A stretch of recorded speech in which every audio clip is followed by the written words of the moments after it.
Kim Murnix, Director of OBM, and we have a great presentation for you. Thank you all for joining us virtually. Next slide, please. So this is our agenda. I will start out by giving kind of a big picture overview of the state budget, where we are, where we're going, some of the new items that were in the recently passed state budget.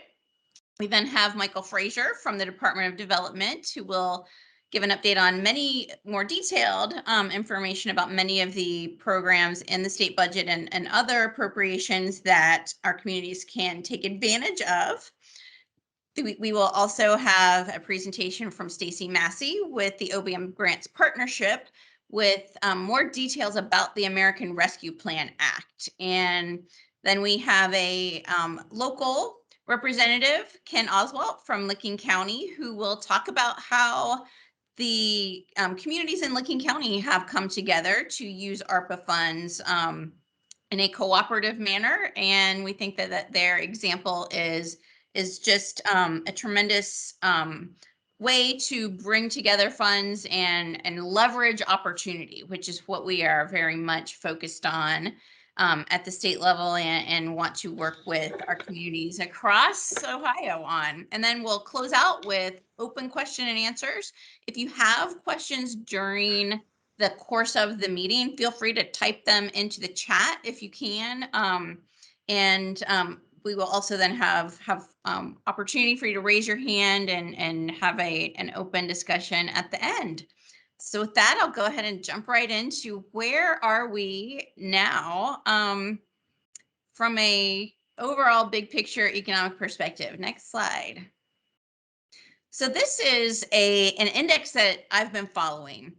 It's the CNN Moody's Back to Normal Index, and it frankly sounds exactly like it is exactly as it sounds. This is an index that brings together several different data points at the national and at the state levels to give a sense of how back to normal we are, back to a pre-pandemic normal as we kind of move out of the pandemic.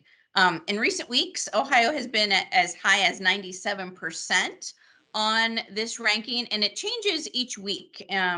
It looks at things like COVID caseloads. It looks at our unemployment and employment data. It has various measures of the economic health. So talking about economic health, next slide, please. Our national economy expanded at an annualized rate of 6.6% in the second quarter of 2021. This is the most recent quarter for which that we've completed. We are currently in the third quarter, but this is an important point in time because it brought us back to where our national GDP was prior to the pandemic. So again, it's another measure showing how far we are along in recovery. Next slide. And in July, Ohio gained 19,000 jobs compared to June. So again, we're on that path to recovery. Next slide.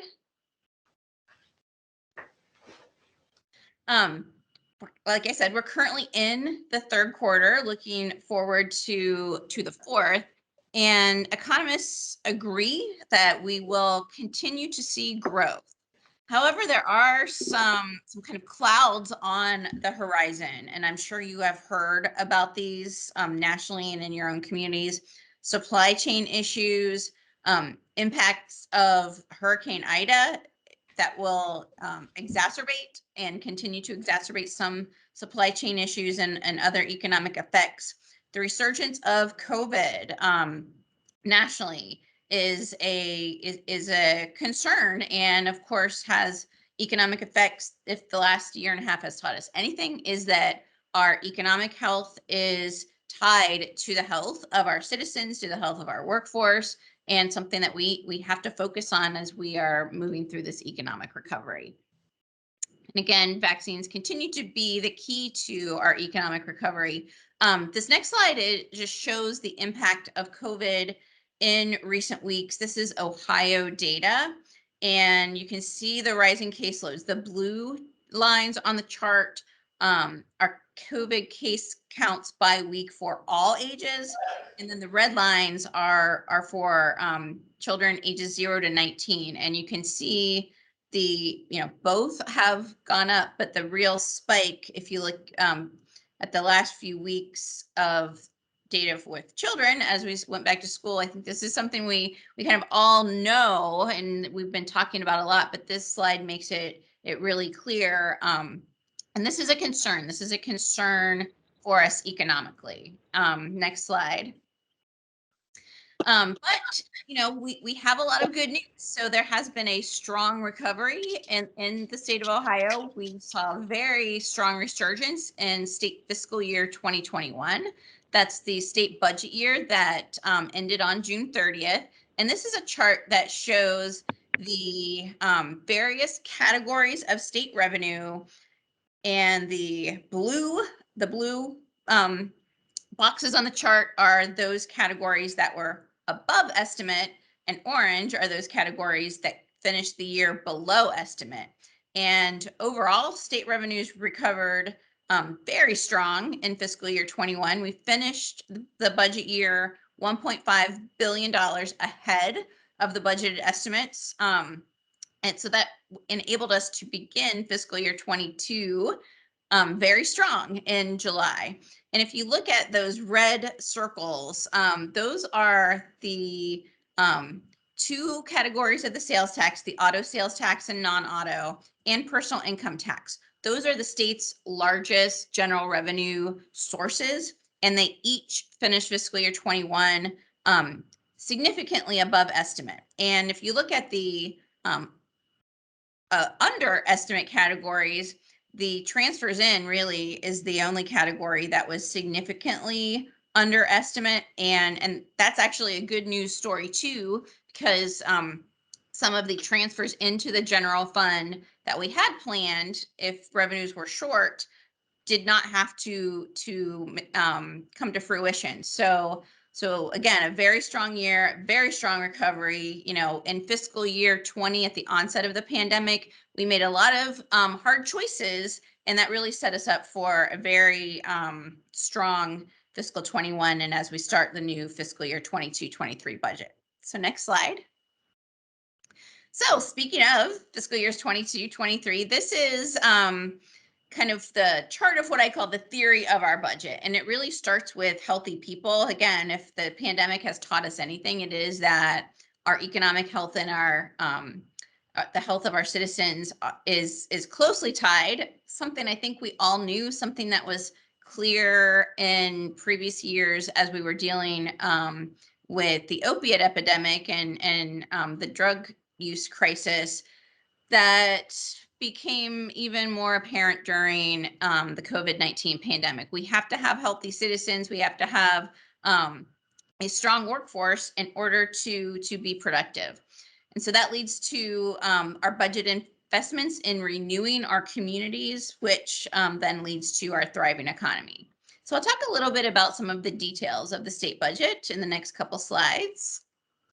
So starting first with healthy people, and I won't go into all of the details on the entire state budget because that would take us more than the whole webinar, and we want to get to the important topics of the day. But again, we have additional supports in the state budget for our health departments, for continuing the Recovery Ohio program. That's our investments in addressing the substance use disorder crisis across the state. Additional continued focus on student wellness and success. The investments in wraparound programs in schools that were made in Governor DeWine's first budget are continued in this budget, and that formula is now part of the overall state school funding formula. And we are continuing to focus the Medicaid system on health outcomes. So again, focus on healthy people as the starting point for our thriving economy. Next slide. Renew communities. So the budget continues to invest in the H2 Ohio initiative. If it's not clear, I think it's becoming more and more clear how important water resources are to our future, to our economic future. If you look at the droughts happening in the western states, it makes it really clear how our water resources need to be protected, not just from an environmental perspective, but for a health and economic futures perspective. We have new investments in broadband, and Mike will talk about that in a few moments. We also continued our to sustain the local government fund, the public library fund, even during the worst months of the pandemic when our revenues were extremely hard hit. We maintained the local government fund. Cutting those funds was never on the table. We continue to invest in our law enforcement and children's services and in older Ohioans. And then one of the parts of the budget that I'm really excited about, and Mike will talk about this in a little more detail too, is the new budget includes investments in addressing blight. There's a significant demolition program and remediating brownfields. So together, those two new programs in the budget, it's a $500 million, and that those grants programs will be open soon. So next slide. Again, this all leads to our thriving economy, which we've also continued to invest dollars in assisting businesses who were impacted by the pandemic. And those business grants continue to be available. We also have additional investments in growing some of our very successful programs like Tech Cred, and we expand that program to get credentials for in-demand jobs to our students in K-12 in the budget. We also continue to invest in important internship programs, increase access to affordable childcare, and on the higher education side, we've increased the state share of instruction. That's the subsidy to our colleges and universities. We've increased the Ohio College Opportunity Grant, which assists our lower income students with college affordability, and the Choose Ohio First Scholarship, which is our flagship statewide scholarship for the STEM fields, again, focusing on those in-demand areas, in-demand jobs. So next slide, I'll talk, to get details on all of this, I encourage you to go to our website, budget.ohio.gov. We have detailed fact sheets about the state budget. You can also, on our website, sign up to receive the OBM monthly financial report. So if you don't already get our financial report monthly, it comes out on the 10th of each month. It has a lot of the data that the slides that I talked about earlier about where we are in the economy, where are we in the economic recovery. There's a wealth of data on that. There's also detailed information on state revenues, both for the most recent month and fiscal year to date, and state spending. So it's a great resource if you are tracking the economy, tracking the recovery, and want to see where the state budget is and where we're going. I encourage you to sign up. We'll send it to you by email on the 10th day of every month. So now turning to the American Rescue Plan Act, and I'm going to give a kind of a big picture overview, and then, like I said, Stacy Massey will go into more detail on this. This chart shows the American Rescue Plan Act allocations to the state and local fiscal recovery fund to Ohio. So you can see it's about half to the state and half to local governments. The red slice is the non-entitlement local government funds that are being passed through the state, and we are currently in the process of contacting the final few local governments that we haven't been able to reach yet regarding that slice of the ARPA allocation. And the state is looking at our portion, and I will tell you a significant portion of that has already been appropriated this year towards our local communities for the water and sewer infrastructure grants. So the state will, I think, continue to look at what the needs are in that area as well. So on to the next slide, a little more about the changes from the coronavirus relief funds, and Stacy will go into this in a little more detail, but I just wanted to talk about at the outset that as you're looking at the ARPA funds, they really are different from the coronavirus relief dollars that we all received through the CARES Act last year. The CARES Act dollars were very focused on immediate action, those immediate needs to address the pandemic right now on the ground. So very focused on um, using the dollars quickly. Of course, the time window did get expanded a bit, but still they were very short-term dollars. Whereas the ARPA funds are addressing the recovery. They look more long-term. There's a need to plan. There's time to plan. The time window to spend the dollars significantly longer. And so we really are kind of turning the page, changing the mindset from, again, that immediate response to long-term recovery and recovering stronger. And then next slide, please.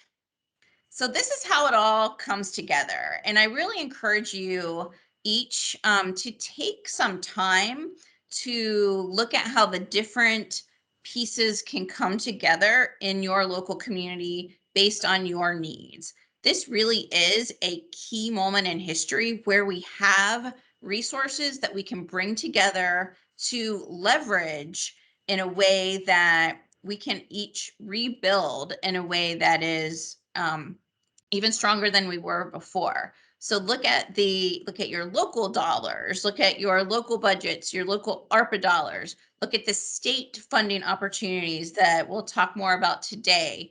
All of these various pieces can come together to create a local strategy that really can set you on a long-term path that I think is just again a tremendous opportunity, and I want to make sure that we're taking the time to think strategically. So we're here to help you. We're here to answer your questions as we move through these upcoming months and years. And again, I hope that you find today as an initial step towards that long-term planning. So with that, we will turn to the Department of Development. Again, Mike Frazier is here, and he will talk in more detail about some of the things that I've previewed for you. So take it away, Mike. Thank you, Director. Appreciate the introduction, and thank you all for joining us today. As the Director said, I'm Mike Frazier, so I'm the Chief of Community Services at Development, overseeing everything from some of the programs the Director mentioned. I'm going to highlight today the Brownfield Program, Demolition Program, Water Sewer, as well as Community Development Block Grant funding for some of our communities and things like that. So, Pete, if you could go to the next slide. Thank you. So if you've probably heard of the Department of Development, but the Department of Development is responsible for billions of dollars. We work with our communities, businesses, individuals throughout the state. And then what I'd like to do today is kind of talk to you about how we're helping to make that a reality, how we can support your communities. We have, with those billions of dollars, lots of resources available. We always work to facilitate solutions with our stakeholder groups. If someone reaches out to us, ask us to maybe inquire about a program that doesn't work, we also work with them to try to find a program that may help address their needs. With the passage of the recent state budget, as well as a piece of legislation right before that that gave us the water and sewer program, we've launched these new programs to invest in Ohio's future.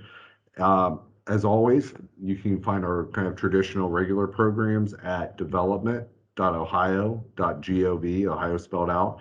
These new programs too, kind of eventually the brownfield, but the water sewer, the small business items, those can be found in investing in Ohio's future.ohio.gov, and you'll see it on several slides up here. Next slide, please, Pete. So supporting Ohio's small businesses, I'd like to talk to you about some things that we're standing up here. We all know that small business is the backbone of Ohio's communities. We want them to succeed. So we have throughout the state small business development centers staffed with professional advisors. These folks help with business planning, marketing, loan packaging, since COVID-19, they've hired more staff to help businesses make it through the pandemic. As you can see, it's a no cost. Services are provided, no cost. They help with that business planning, access to capital, market research. We also have minority business assistance centers that you can direct folks to. So they do the same type of work as those small business development centers, but they focus on minority owned and economically, socially disadvantaged businesses. We have procurement technical assistance centers. So those are located around the state, help businesses compete actually for that government contract side. So they prepare the bids, navigate requirements, provide support after winning contracts.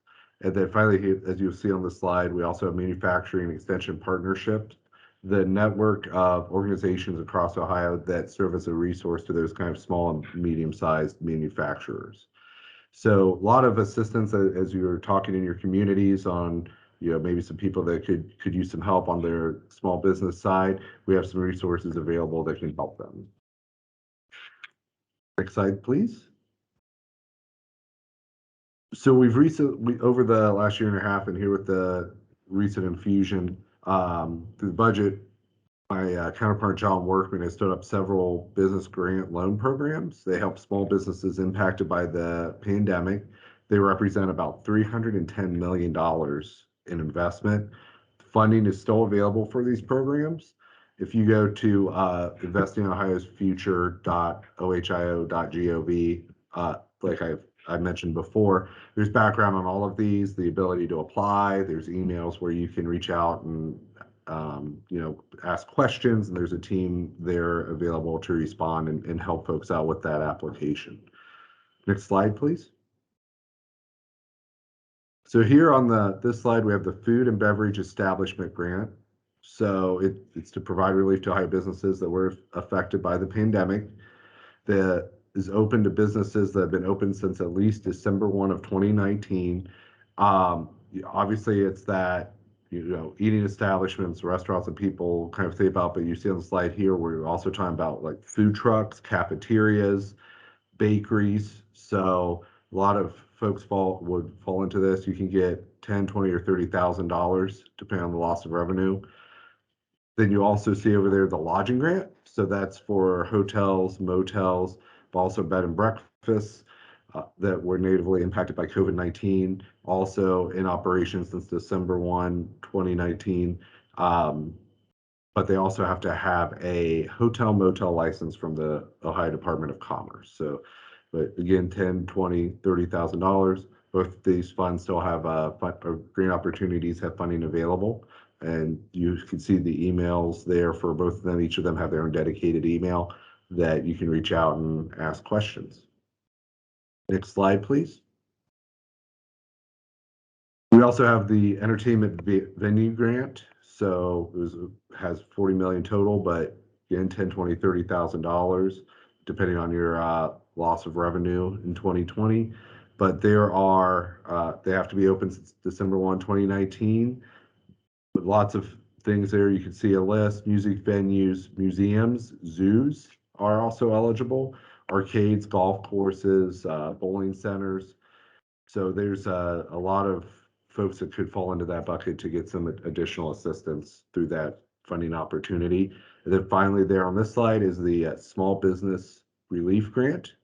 So this was designed to provide relief to Ohio small business established between January 1, 2020 and December 31 of 2020 that were negatively affected. So, grants are for up to $10,000. It built on a program, you may have heard about it, that we adopted and implemented last year that were operating before January 1, 2020.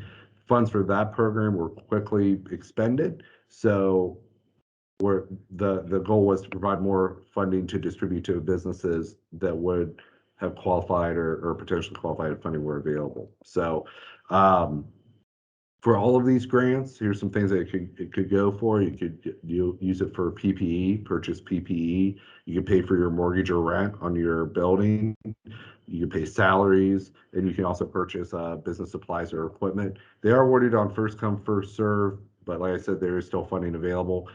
To apply for grants, online on that Investing in Ohio's Future website. You'll be able to sign up for what's called an OHID that kind of gets you access across the board. It's also what I'll talk about here, but we use for our water and sewer program additionally. So, you go on, you sign up for that, and then you're able to apply for these different programs. Like I said, you're more than welcome to check out more details at investinginohiosfuture.ohio.gov. Next slide, please. So another important key component of our economy is that strong workforce. So we at Development have several training internship type programs so we can help support Ohio's employers and provide employees with the skills they need to succeed. So we have the Tech Cred at the top there that's describing the Tech Cred program. Employers can enroll employees in the program and then receive reimbursement for their training. Many trainings are completed online and take a year or less to complete. You can go to the website there, techcred.ohio.gov, to see more details. The most recent round of funding ended at the end of August, but I know Development has done several rounds of funding. It's a very successful program that people appreciate. So you can stay tuned and kind of follow that to see if that's something that might interest some of the employers in your area. Also, we're looking to develop new talent, so help with internships so companies can fill their technology needs and matches college students in all areas of study, ranging from marketing, design, engineering, mathematics. So these types of internships help grow our economy, bringing new ideas. The export internship program that it's called, it can provide up to 50% reimbursement for internship wages. So looking at export focused coursework, you can use this knowledge. And then through the diversity and inclusion internship program that you see there, interns work to implement new technology, thinking of things like, new virtual reality technologies, market research, data analysis. So companies can hire up to 4 interns and be reimbursed up to $30,000. Internships pay at least $15 an hour and provide great experience in business and entrepreneurship with some of Ohio's most innovative companies. So you can go to techintern.development.ohio.gov and you can see some more information on kind of those tech side internship type programs. Next slide, sir. Thank you.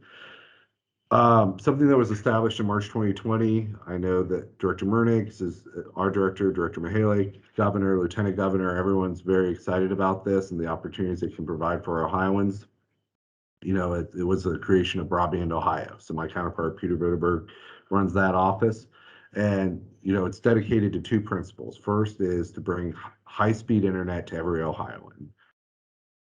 Not that every Ohioan will want to have internet access, but we want to make sure that no matter where you live, you have at least one provider that can give you the internet that meets the federal definition of high speed, which is currently 25 megabytes per second download speed and 3 megabyte per second upload speed. And then the other goal is to build the best-in-class broadband network.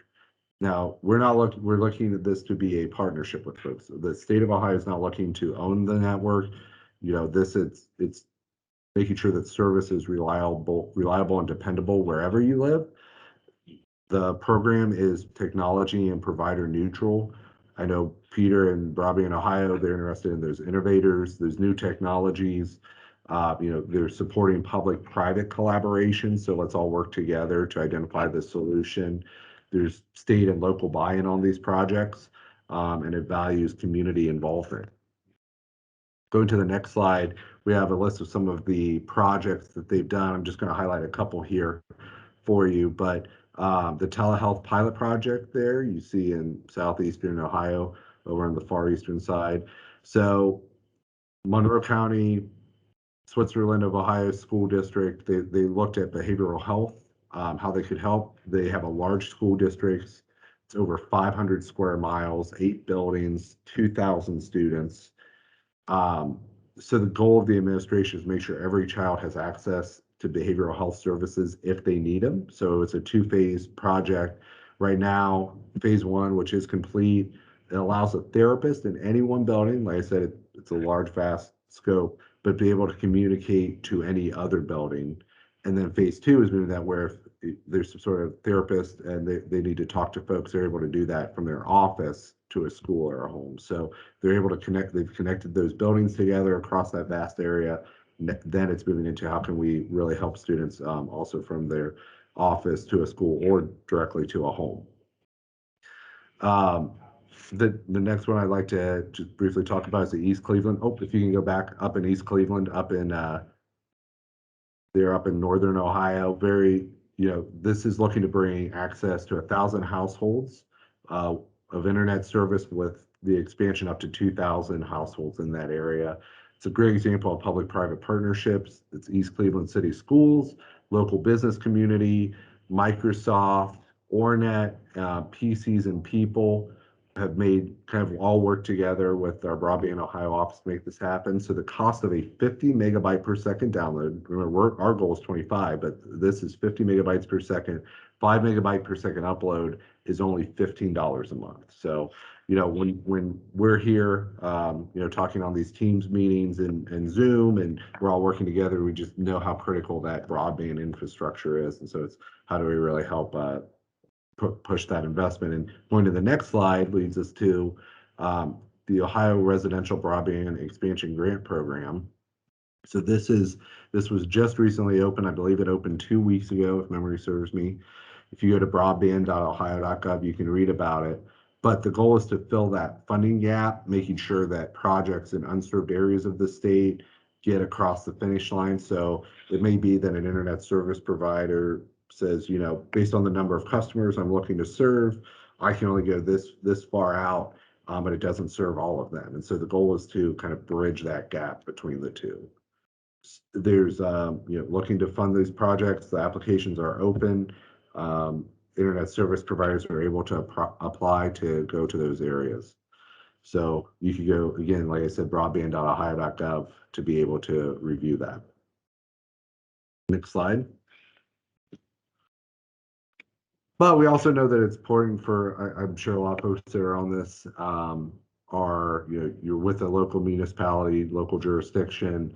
We know the importance of that strong community it is to be able to foster and grow. We partner with communities across the state to improve infrastructure, support housing efforts, clean up hazardous blighted sites, and a lot of other programs that support our communities. Then on the next slide, we'll see that we've instituted what's called the Home Relief Grant. You may have heard about it in your area. So that's run through our community action agencies, but that provides, using different sources of funds, rent, mortgage, or utility bill assistance. So looking to help residents stay in their home, offset burdens presented by the pandemic. A list of the agencies can be found in how you're able to reach out to them. Their contact information is on investinginOhio'sfuture.ohio.gov.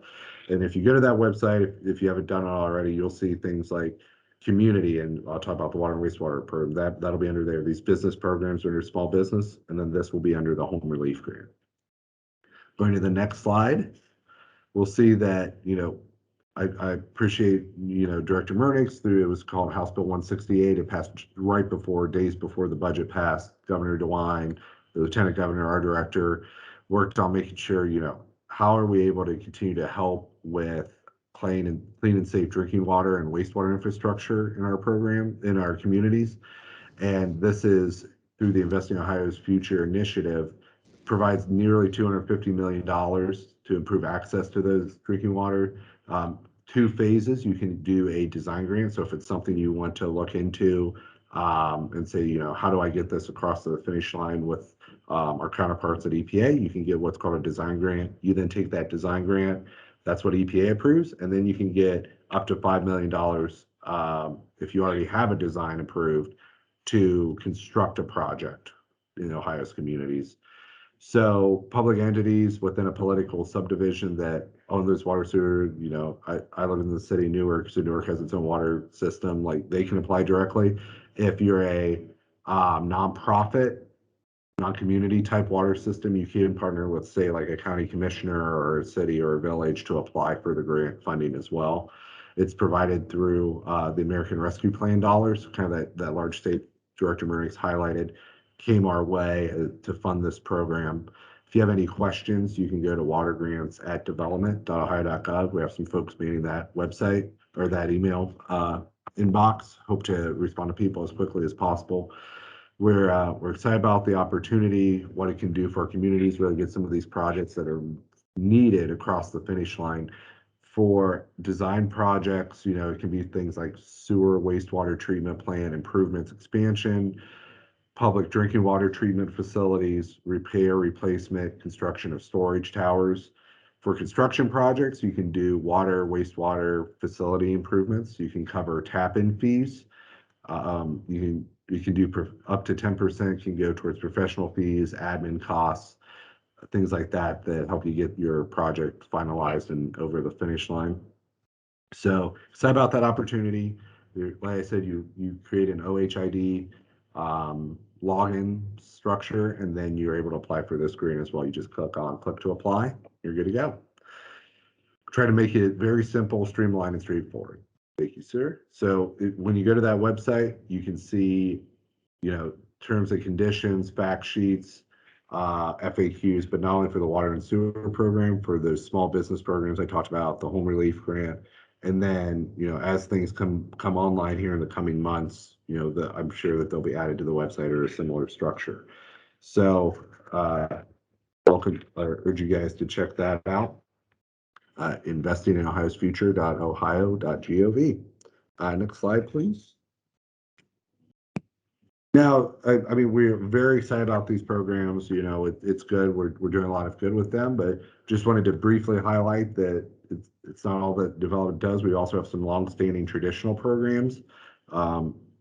Couple of these funded through three out of the four that I'm going to highlight here funded through like community development block grant opportunities that we control here at the Department of Development.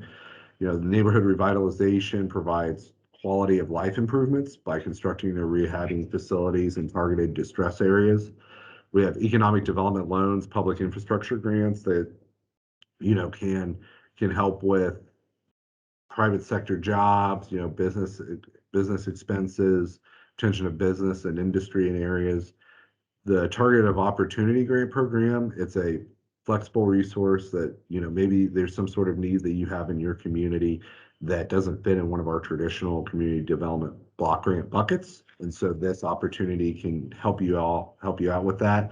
And then we also administer the Historic Preservation Tax Credit Program, looking to revitalize main streets, downtowns throughout Ohio.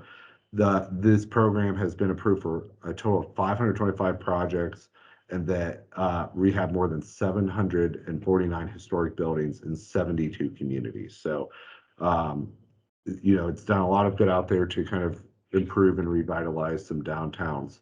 And then moving forward too, we have, to the next slide, we have some redevelopment programs. Some of you may have utilized or be familiar with our abandoned gas station cleanup program. Good fun, able to, clean up those kind of unknown responsible party, not able to get to them to clean it up, but you have an old, 30, 40, 50-year abandoned gas station there, helps pull out the tanks, clean up the property, and then you can utilize that site going forward. There's the US EPA revolving loan fund. OWDA has a brownfield loan program that can help assess and remediate potentially contaminated brownfield sites, prepare them for redevelopment. And then we also have, with OWDA, they have the alternative stormwater infrastructure loan program. So we kind of work collaboratively, with OWDA to help with those, to utilize their money to help municipalities and areas with some projects they may have.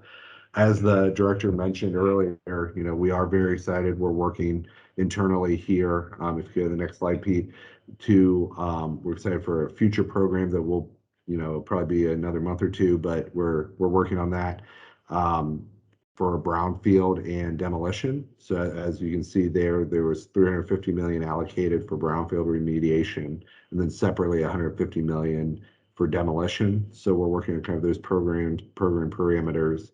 I'm excited to roll that out here in short order. So a lot going on here at development, and hoping to do some real good out there. I think we're doing well so far. So, these programs, along with other initiatives happening in our communities, they have a big impact for our state. If you go to the next slide, and these successes are just some of the reasons we know we can grow and attract people in Ohio. We just have to get the word out. So I have an ask for you, actually, for those of us that are on the presentation. The Ohio Success Toolkit is our device for doing this. We're promoting Ohio as a welcoming, innovative, great place to live. We want to, and it'd be great if you could do that in your communities as well, telling your success stories. There's a lot going on out there, the local level, bringing folks in, attracting companies, bringing in investment. This toolkit, you can see there on the link, it's techtoolkit.ohio.gov, provides messaging and branding guidelines and brand assets to help tell you those types of stories. And if you go to I think my last slide, or saying the last slide, you can use it to promote new companies, programs creating positive change, diverse, inclusive, engaged workforce items. It just, Ohio is a place to build your life, the life that folks want to live. For the final slide at development, we are working to create a better life for our Ohioans, means supporting you all. We do have the opportunity for questions here, I know, in a little bit.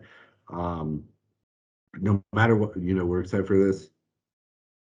Hi, I see there is one question that popped up, which is, when will the brownfield demo be released? I don't want to provide you a specific date. What I can say is that the budget's getting ready to go into effect here at the end of the month. Director Murnix can virtually kick me under the table, but I believe it's about September 30th. And then we have 3 months to get we have up to 3 months after that to get the program up and running. So by the end of this calendar year, as I've said at some of these other presentations, we like to under promise and over deliver. So I am hopeful that we will not go up to there, but I also don't want to tell you something that then get your hopes up later. So that's kind of like the general time frame regarding that program. So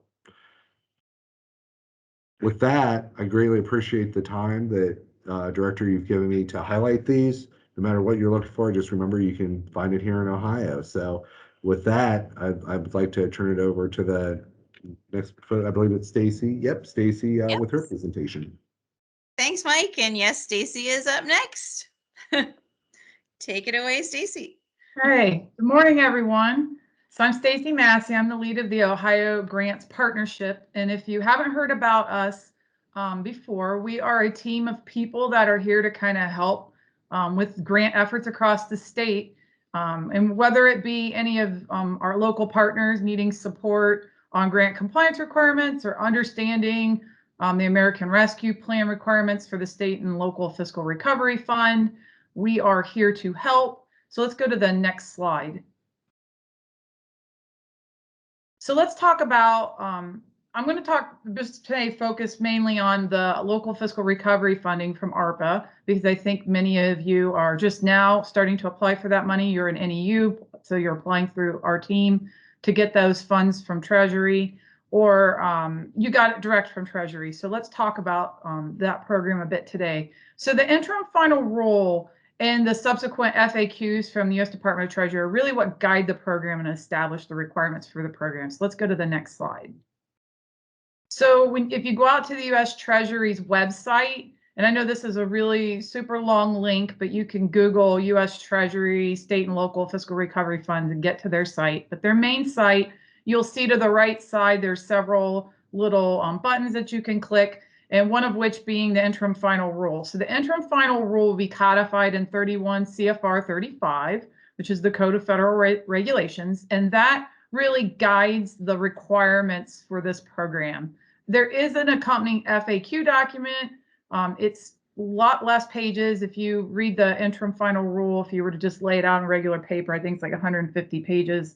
Although, the federal, they kind of use various columns, but the FAQ is a lot less. It digs into a little bit more detail. So sometimes it's best, if you're kind of getting your feet wet on the programs, to start with an FAQ and figuring out some of the nuances and one-offs that are addressed in the FAQ, and then going back to the interim final rule and kind of skimming through that or going through that to see what is allowable. But this is not the same, and I know Director Murnix touched on this a lot, as the coronavirus relief funding. This is very different. It's a different program. It was, the requirements are different. And so essentially it's just reflective of us entering into the recovery phase of the pandemic. Although it feels like we're taking a step backwards as of late, this was really to deal with secondary impacts, but then some current impacts as well. Unlike the coronavirus relief funding, was really to get the funding out, deal with the current situation, and not necessarily dealing with secondary order items, although it was eligible. Let's move to the next slide. So some of the changes from the coronavirus relief funds for this program is that it has a different assistance listing number. So if you received coronavirus relief funding, you know that that number was 21.019. And at the very beginning of this funding, the Treasury did release that same CFDA number, but then they went back and really was very thoughtful in the sense that they did design a completely different program. The requirements are different. They were different in the statute. So they gave it a different program, made it a different program altogether, and gave it a different assistance listing number. It does have different requirements than the previous coronavirus relief funding, in that the requirements set forth in the uniform guidance are pretty much applicable to this funding, which was different than coronavirus relief funding because in that sense, the uniform guidance applied in maybe 3 random sections, a few about internal controls and monitoring a few subgrant funds. But overarching requirements of the uniform guidance, such as procurement, were not applicable to the CRF, but they are to the fiscal recovery funds. So that's an important nuance to know, that you need to become familiar with the uniform guidance in managing this new program. Interest earnings is actually a little bit different as well. There's a longer time period in use of the funds, and you're getting it in 2 tranches. However, they are not requiring the interest to be placed back into the program and used for eligible purposes. So they're saying that you do not have to return interest, and you do not have to return it back to the program. So you can keep the interest for other uses, other general government uses, as you're accruing interest on these funds. Indirect costs were not allowable as well in the CRF, but they are allowable on this program. So if you do have an indirect cost rate that's approved with the federal government, or you choose to use the de minimis rate, which is allowed in the uniform guidance, which was recently updated in November. So if you have used the de minimis rate before, I would encourage you to go back and double check the uniform guidance to make sure that you're still in good shape with using that de minimis rate. Then you can use that against the funds for overhead that is associated with the running the program. Longer time period for the use of funds, I elaborated on a little bit, and I have a couple slides that really brings that home, so I won't dig on that too much right now. The reporting, and I'm going to talk about that a little bit today. The reporting really does extend beyond financial activities. So if you receive coronavirus relief funding from the state, we had passed our state dollars through to locals. We try to keep the reporting as simple as possible so that we could still meet the Treasury requirements. The Treasury on the coronavirus relief funding really is only forcing kind of a quarterly expenditure report and identifying those expenditures against categories that they had predetermined.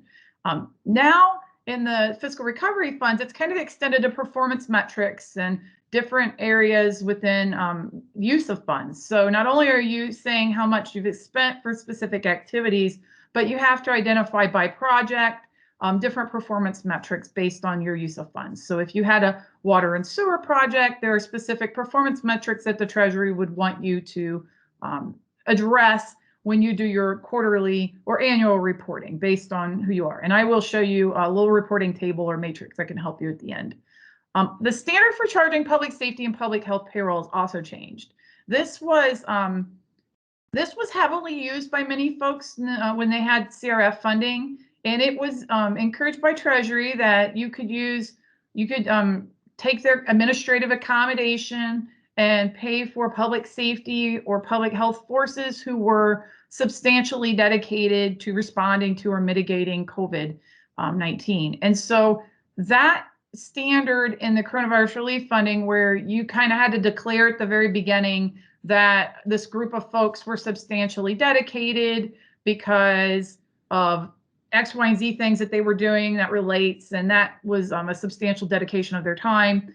And that just was kind of this assertion at the beginning, and then you could charge it 100% using that presumption. Is no longer really the case for the fiscal recovery funds. You are allowed to charge time, but it has changed the standard a bit, and that substantial dedication term is out. And now it's they use a different terminology, and they define it to be 50% or more of your time. So before, there was no definition of what substantially dedicated meant. It was kind of left up to each entity to determine that and document that. But now, in the fiscal recovery funds, they do define that to be 50% or more of time. They do require you to do an analysis of either an employee, a group of employees, or a unit, periodically doing this analysis, whether it be monthly or quarterly, to make sure that their activities, and you would have to support with documentation activities that are performed that are related to mitigating or responding to COVID, and how much time that takes, and showing it's over 50% of the time. And then for the next quarter or so, you could charge that individual or that group of individuals. Maybe you have a unit of people that do the same tasks. You could charge them to the funds. So it has changed the level of documentation and determination. But as always, if you do have people that are specifically dedicated in minor parts of time, so let's say 20 hours a week, or as long as they're doing time and effort and tracking that time that is related, then that should be okay. I will stress, though, that if they are individuals that are elected or have preset salaries to do things, and this kind of relates to this relates back to how they do their job. So mayor's elected to be the mayor, and sometimes it includes those tasks, and they're just attending meetings related to the funding. That's not necessarily the ability to charge against the funds. So I'm getting some chat, so I will take questions here in just a few minutes. So can we go to the next slide, please? So let's talk about the fiscal key recovery dates. Next slide. So this, as I said, is a longer time period. So it does allow you to kind of sit on the funding, which you can keep the interest, which is a good thing, and sit on the funding and kind of take a minute and figure out, and be very thoughtful in planning this one-time use of funds. And so it does say that costs must be incurred, or which the Treasury is defining as obligated to a specific purpose by December 31st of 2024. But in recognition that some use of funds might be for water and sewer and some larger, longer term projects, they give you an additional 2 years for a period of performance. So you have until December 31st of 2026 to complete those projects. So you've obligated them, you signed contracts by 2024, but you have 2 more years to actually get all of that work completed and charge against the funding. Another thing that Treasury has been pretty solid about was that pre-award costs prior to March 3rd of 2021 cannot be charged if it's directly to the recipient. And so can we go to the next slide? Okay, so it's not on the slide, so we'll hang here for a minute. So, and what that means is if you are, let's say you are setting up a small business program and you set it up after March 3rd and you decide that you're going to fund several small businesses that were impacted by the pandemic, you could give them economic relief for any type of impact that they had from the beginning of the pandemic. However, if you establish that program as the recipient before March 3rd, then you cannot, because you've already committed that funding before March 3rd. So you cannot now all of a sudden use ARPA for that if you had signed agreements or whatnot. We had a question a month or so ago where it was a similar type of situation where a local government had decided they were going to provide some relief to a business, but the contract was signed before March 3rd.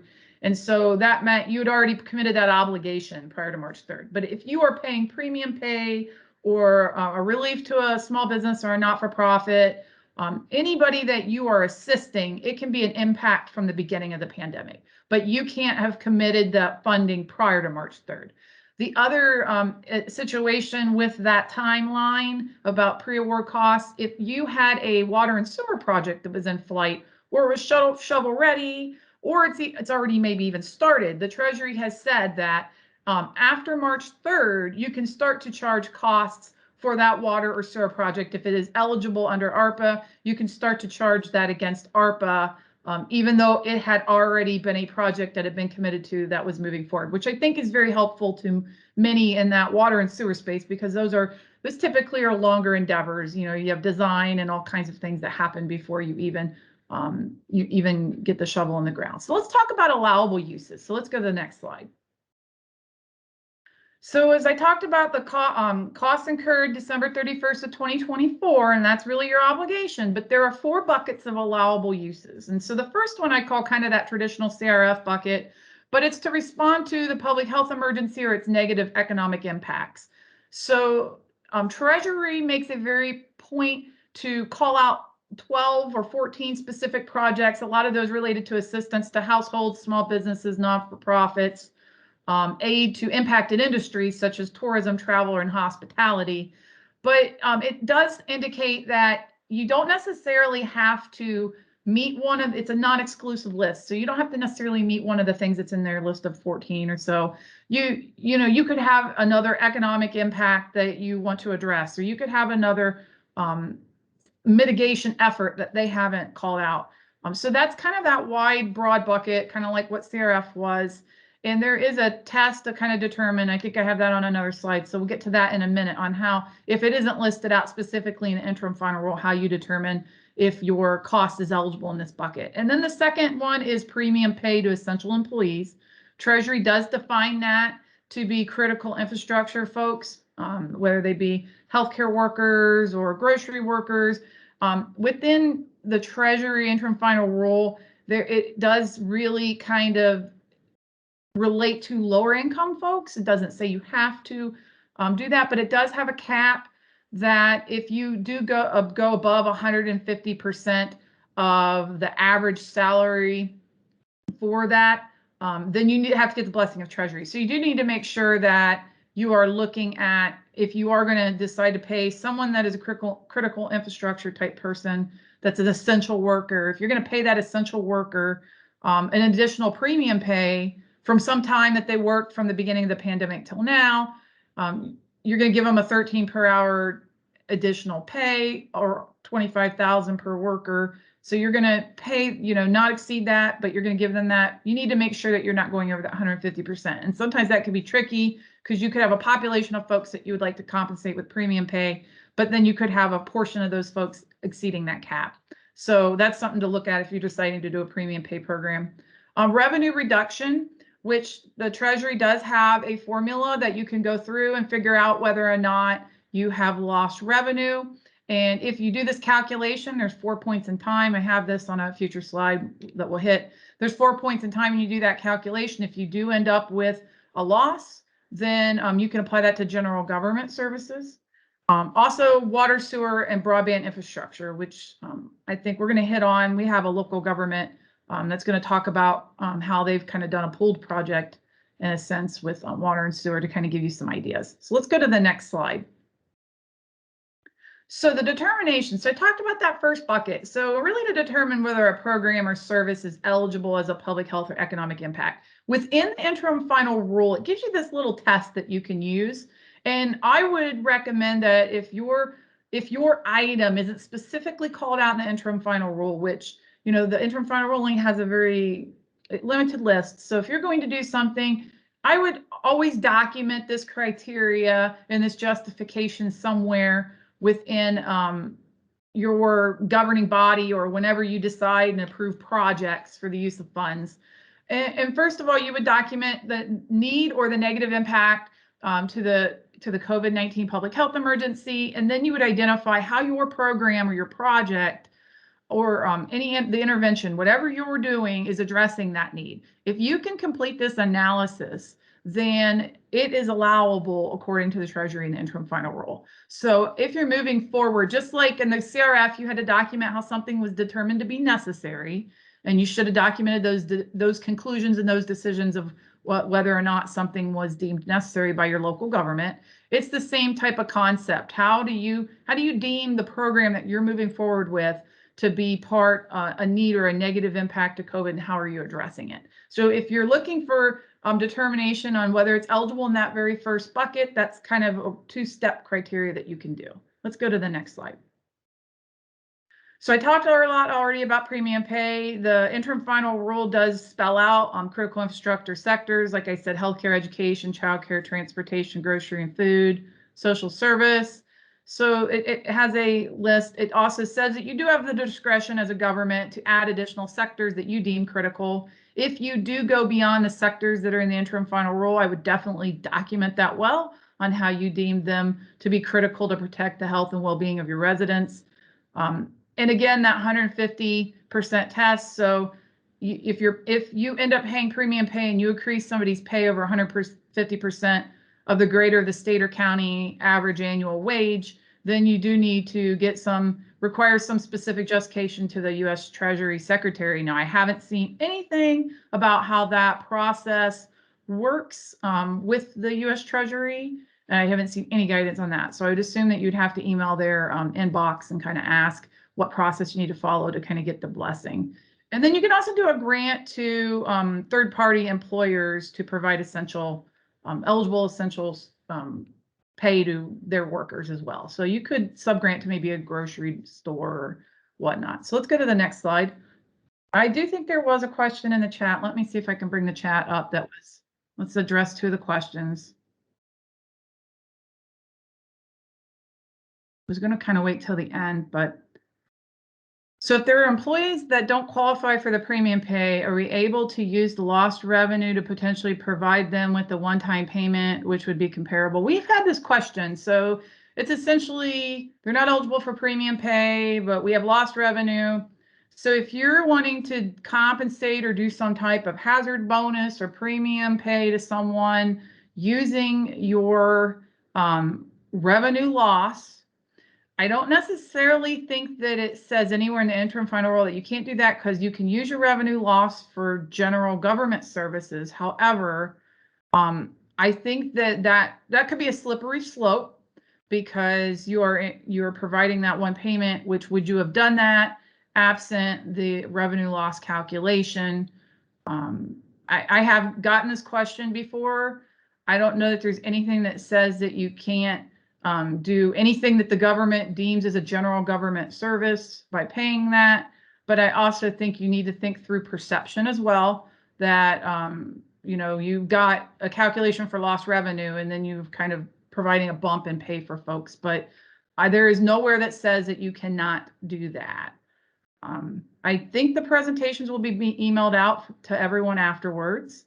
And then let me make sure I got I think there was another question before that.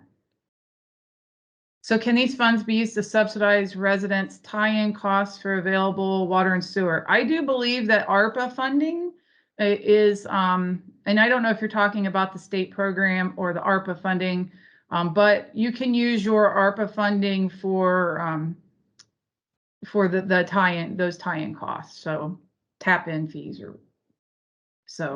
it is one of the eligible, if you're doing an eligible project already. Mike, is that one of the ones that's on your project as well? Yeah, we do allow, and I believe Ken will be highlighting that too at the next part. Ken, I believe your program that you highlighted before will do that as well. So yeah. Okay, so let's move on. Revenue loss, I talked about that. There's the 4 points in time. So you can already do your calculation for December 31st of 2020. The Treasury was, I feel like, very generous in giving you an economic marker. When you do the calculation, you can either use the average revenue increases for the 3 previous years prior to the pandemic, or you can use 4.1%, which is the higher of the two. I think 4.1% as an inflationary rate is pretty generous. So I think that many of you might do this calculation and find, even though you didn't think you had revenue losses, you may have something that that you can charge against your general government services. And let's see, so, and that's up to the amount that you calculate. So you can't use, we've had a lot of questions about paving. If you were doing like a large paving project and it wasn't related to repairing a road where you put in a water line, but you're doing a large paving project, you want to use your revenue losses. You can't charge anything beyond the amount you've calculated. And then any other unallowable uses of funds still apply to your general government services. So you can't dump it into a pension fund to use your revenue losses. Okay, so let's go to the next slide.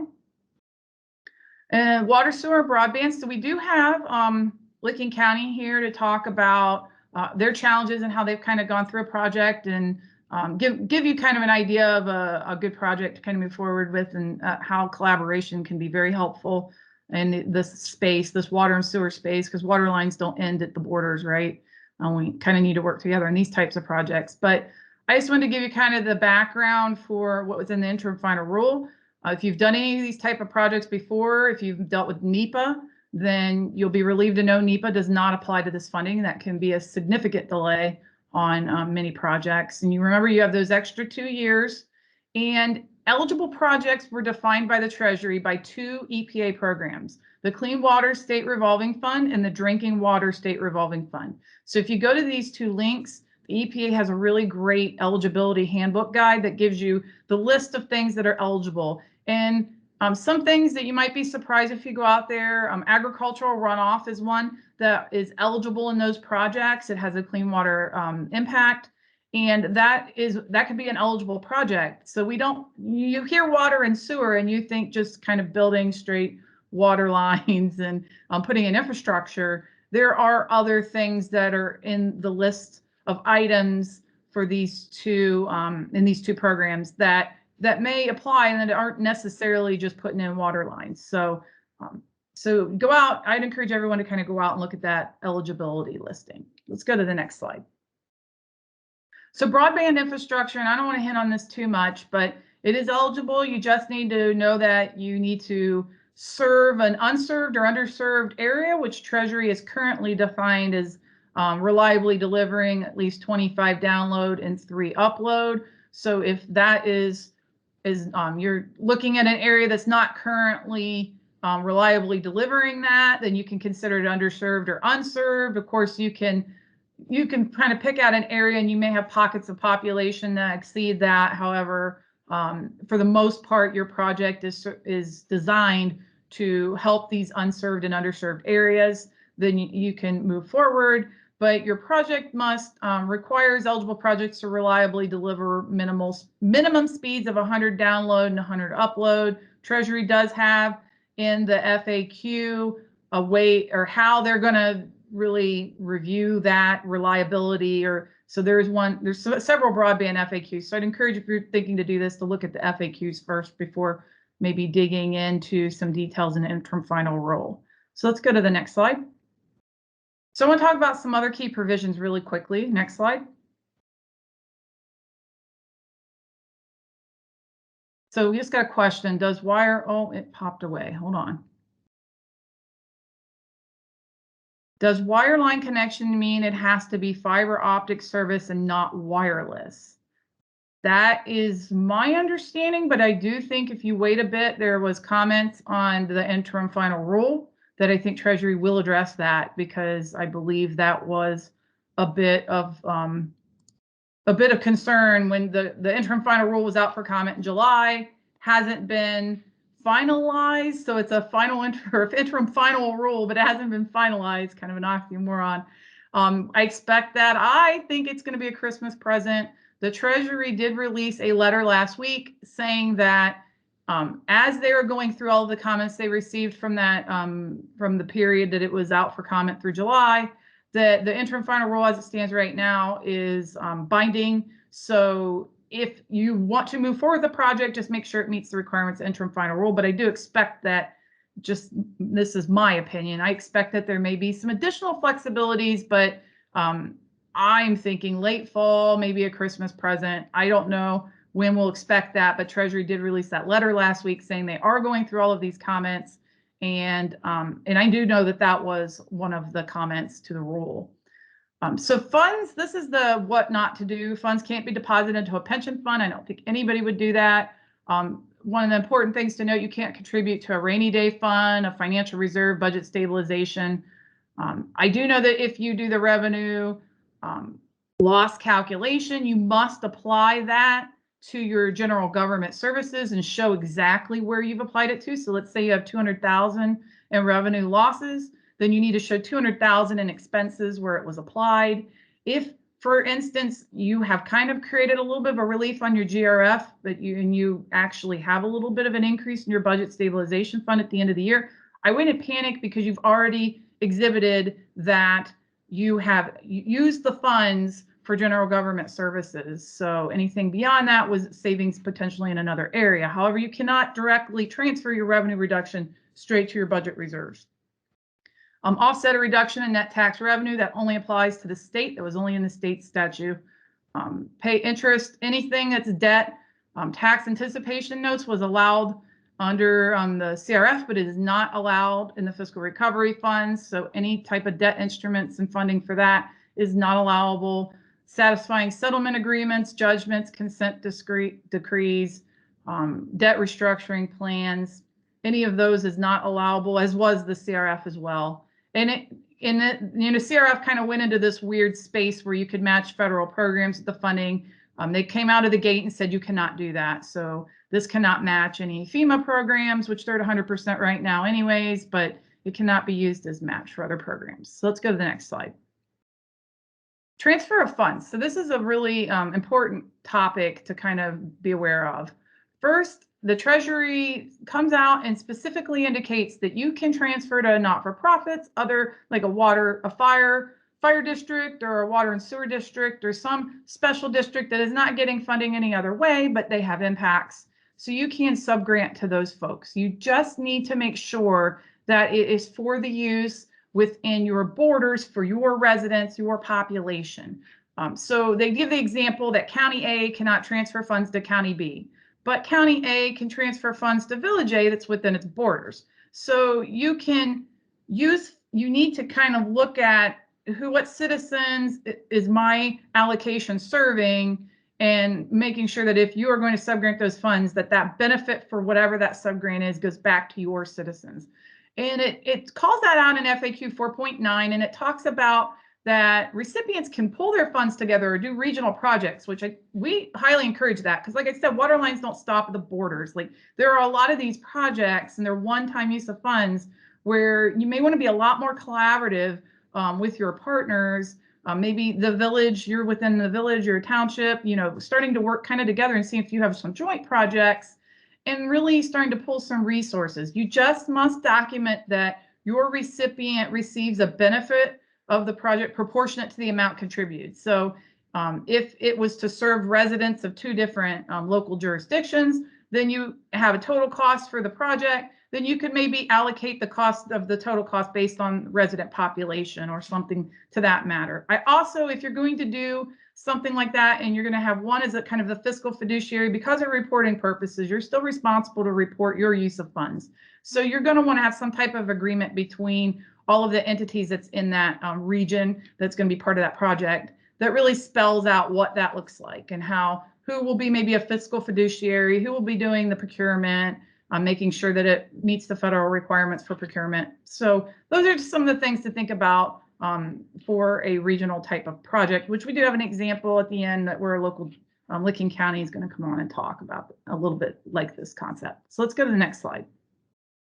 So I do want to point out that there is one little caveat in the interim final rule. I guess it's not little, but if you do have a qualified census tract within your community, and here's a link where you can kind of get an idea if you do, there is a presumption that certain services are eligible because it is presumed that anybody within these qualified census tracts were disproportionately impacted by the pandemic. So you could address health disparities, social determinants of health, build stronger neighborhoods and communities like affordable housing types of projects, address educational disparities, promote child healthy childhood environments, such as maybe put in playgrounds. So that is addressed in the FAQs. It's addressed in the interim final rule. So I wanted to point that out. If you do have some of these areas in your community, you have a lot more latitude for some different types of projects that might not specific to COVID. Let's go to the next slide. So let's talk compliance and reporting really quick. Next slide. So here's where you can find the Treasury's compliance and reporting guidance. And again, if you Google it, it's on the, I think it's the last button on the right-hand side of their website. You can go out to their reporting guidance. The Treasury really has been enforcing projects that advance equity and they show transparency, but they're really equity to underserved communities, and that there's transparency and public accountability, which is definitely known from the additional reporting requirements on this program as opposed to the CRF. Let's go to the next slide. So this is a nice little table that shows you, who you are and what type of reporting you have. So if you're a state, then you have like the interim report and the quarterly. So we kind of have all of the reporting and the recovery plan, but some of you may have, if you're a county that's under 250,000 in population, then you just have to do that quarterly project and expenditures report. And within that, not only are you providing expenditure information, but some of those performance metrics that they ask for. But if you happen to be a county over 250, or you're a metro that got direct funding, then you also have to do a recovery plan performance report, which has to be published on a public website. When you do that, when you do submit that plan to the Treasury, or you have to give them the actual URL of where that is at. So, but this is all of the reporting requirements. Many of you might be NEUs. So, and October 31st will be the first annual report that you'll do. If you just received the funding, haven't really done anything with it, then you won't have a whole lot to report.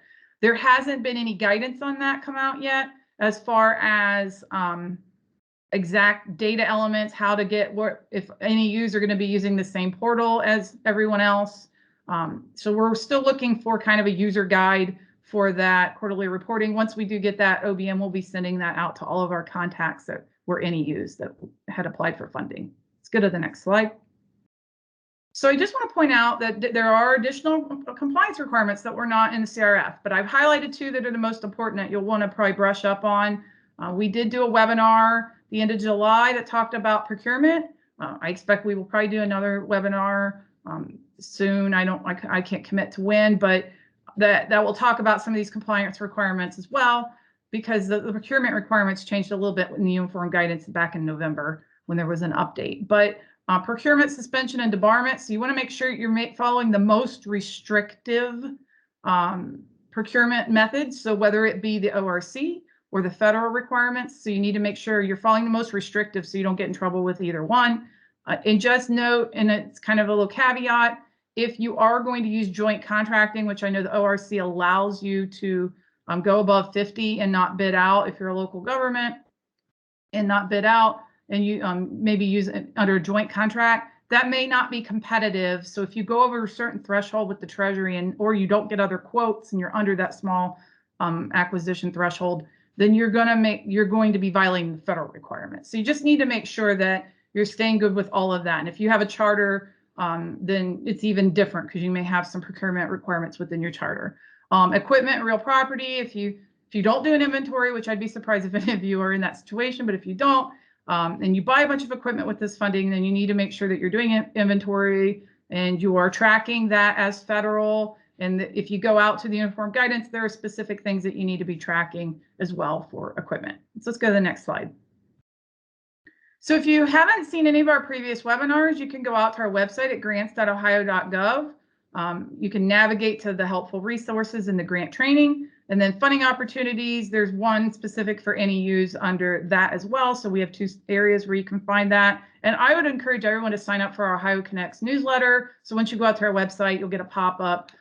We put a lot of articles out there that can help you with your use of funds. We expect to continuously do that as you're starting to navigate this process. So I'd encourage you to sign up for our newsletter. And then next slide. For contact information, although we're not authoritative for the ARPA money, we are here to help. So we can help give a second opinion. We can hear if you're thinking about something, we could kind of maybe point to somewhere in the interim final rule that it may apply. We've done that for a lot of communities, so we do not have a problem helping you navigate this process. Just know that just because we might think something's allowable doesn't mean that it will hold anything with the Treasury, but it gives kind of our interpretation of the interim final rule. So you can always email us at grants@obm.ohio.gov. But if you do really want an authoritative opinion from the U.S. Treasury, you can email slfrp@treasury.gov. So let's go to the next slide. So I think I handled a lot of the questions. Is there any others before we kick it off to Ken Oswalt from Licking County?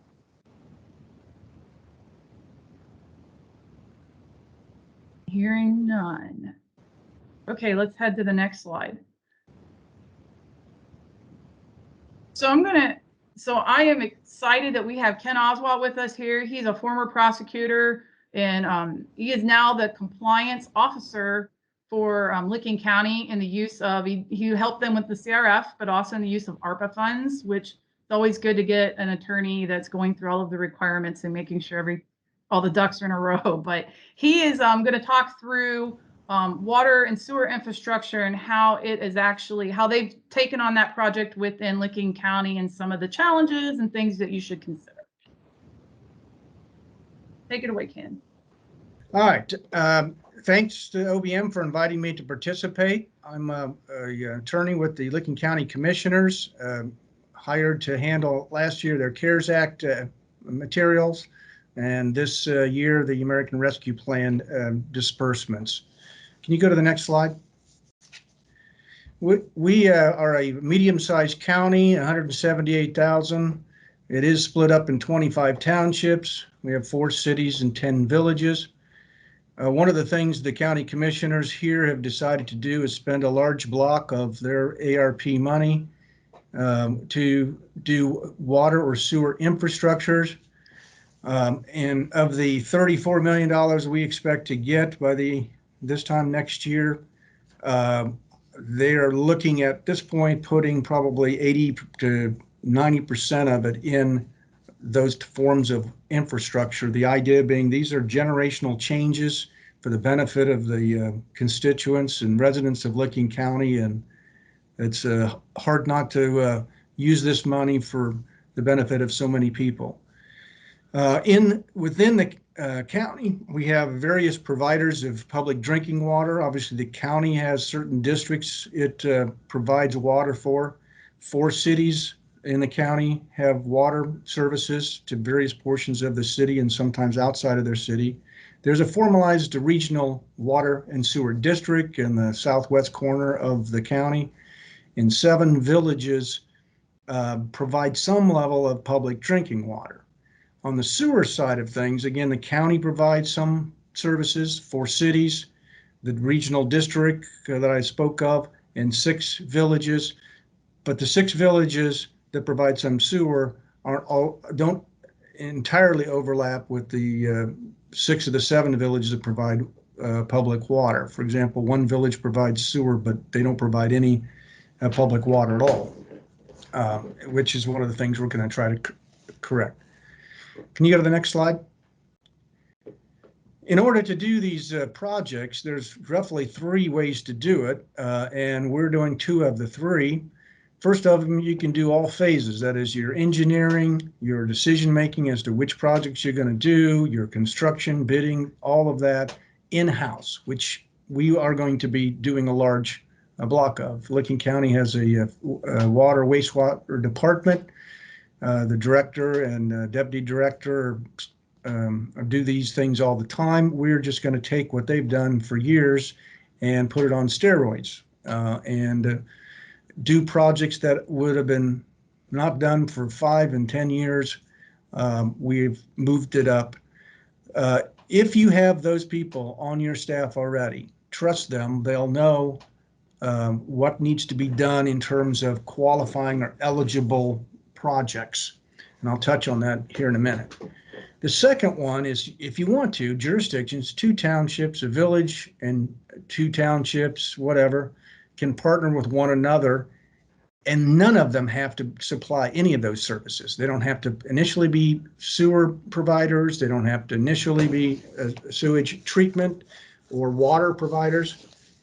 That's not realistic in most instances. Why? Because you're going to have to build that treatment plant. You're going to have to staff it, or you're going to have to do a combination of those.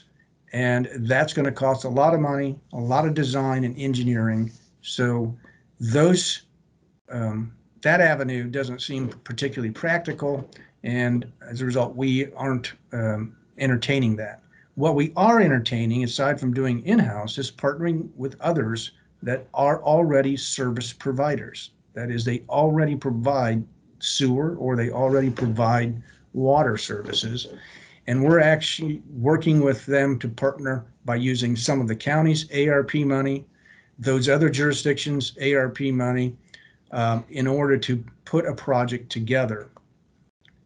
Let me touch on some limitations you need to watch for specifically to ARP. Stacy touched upon a few of them. You need to make sure that you use your ARP funds within your jurisdiction. You can pool them. You can work with another jurisdiction. You can even formally transfer funds to the other jurisdiction to complete a project. But again, you need to make sure you proportion the project enough so that you've documented that your funds are being used in your jurisdiction. And as Stacy mentioned, you got to watch out that if you have other funds coming to you and there are other federal funds, that you don't consider your ARP funds as a local match. Can you go to the next slide? The biggest concern is not, however, ARP eligibility in these things. Why? Because if you identify a project that's eligible, generally speaking, a project that serves existing populations, you're going to probably qualify under the Clean Water State Revolving Fund or the Drinking Water State Revolving Fund. The bigger issues that you're going to encounter, and we have encountered and working through, are the ability of people to play well in the same sandbox. In all instances so far, I correctly forecast, having been a former county prosecutor and working with 25 townships and their constituents, concerns at the local level that a water provider extending its services outside its jurisdiction into the unincorporated portions of the county or into a smaller village, concerns cropped up that people think this is simply a prelude to eventual annexation by the municipality.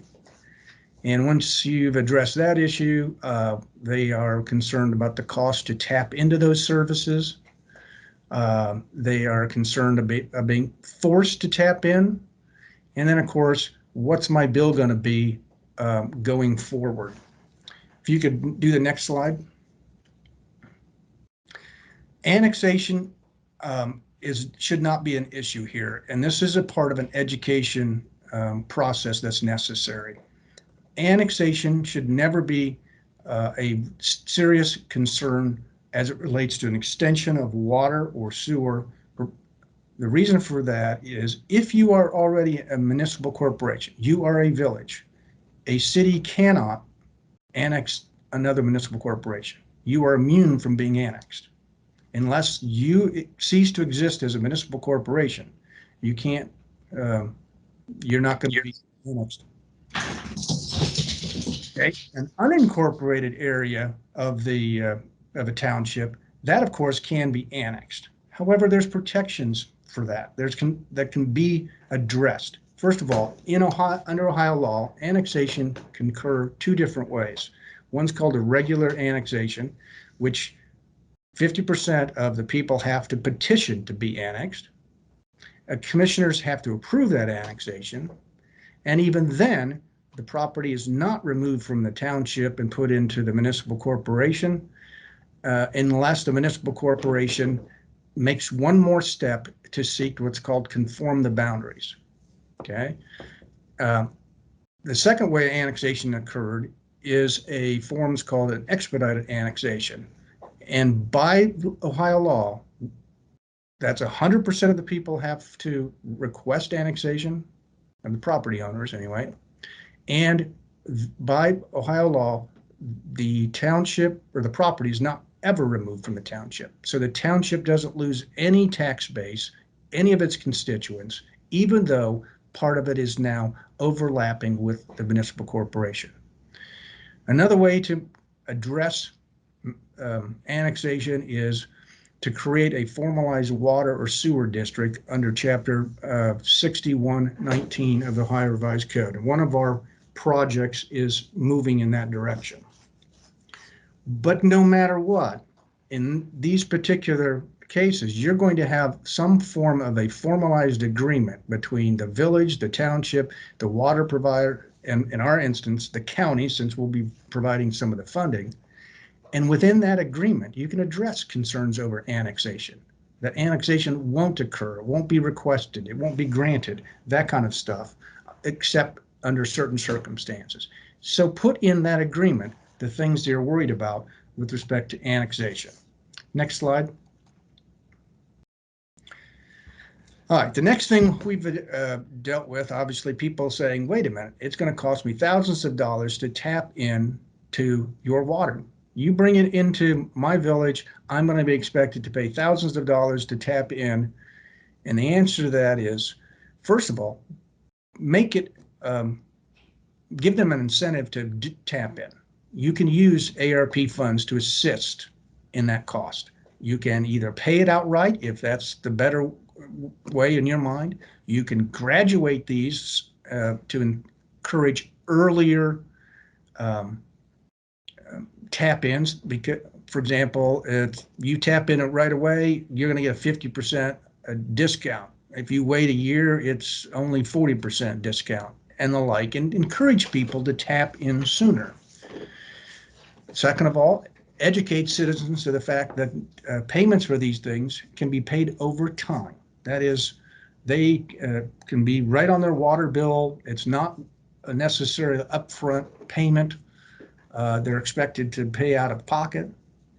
The other thing is you can do things to assist citizens in getting income appropriate or other grants to pay this cost. In fact, we are having the community block grant assistant for the county coming to these meetings and helping people and directing them to the possibility of getting low income or senior age level appropriate grants to pay those costs. And if nothing else, a lot of these people own a home that's probably got more equity and maybe paid off. If worse comes to worse, they can probably get a equity out refinance of their home and have a mortgage of $10, $15 a month for a while. There's ways to get past the cost issues if we just take the time to educate people. Next slide, please. All right. All right. One other thing about the tap-in fees, though. Ohio law does not allow the government to force water tap-in. That is, if we can put a water supply line in front of your house and we can't force you to tap in. Sewer is a little different.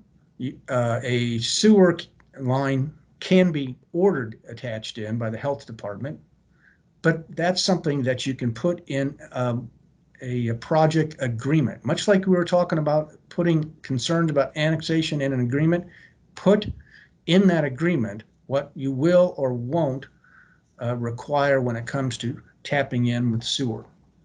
Okay, next slide. Monthly concerns of monthly bills included in your provider agreement, your project agreement.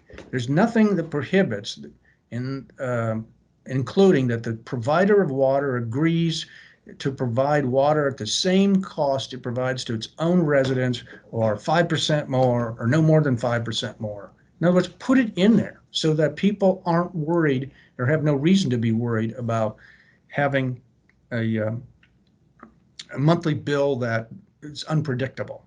Okay.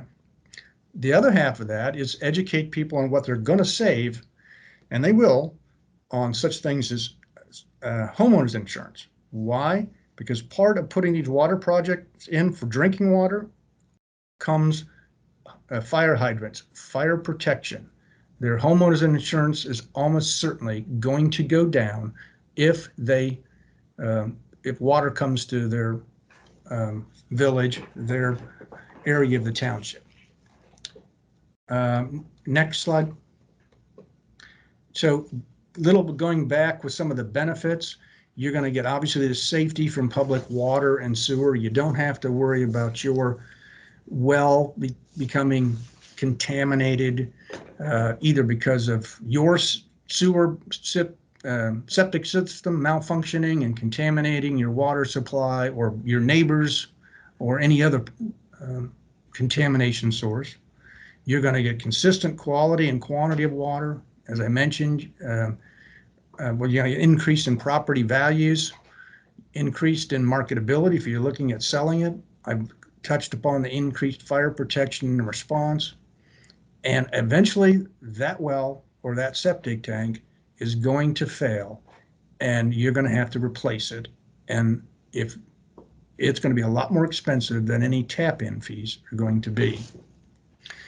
In Licking County, the two primary projects we're looking at doing is the city of Newark providing water all the way east through a small area of a township called Marne, and then into the village of Hanover.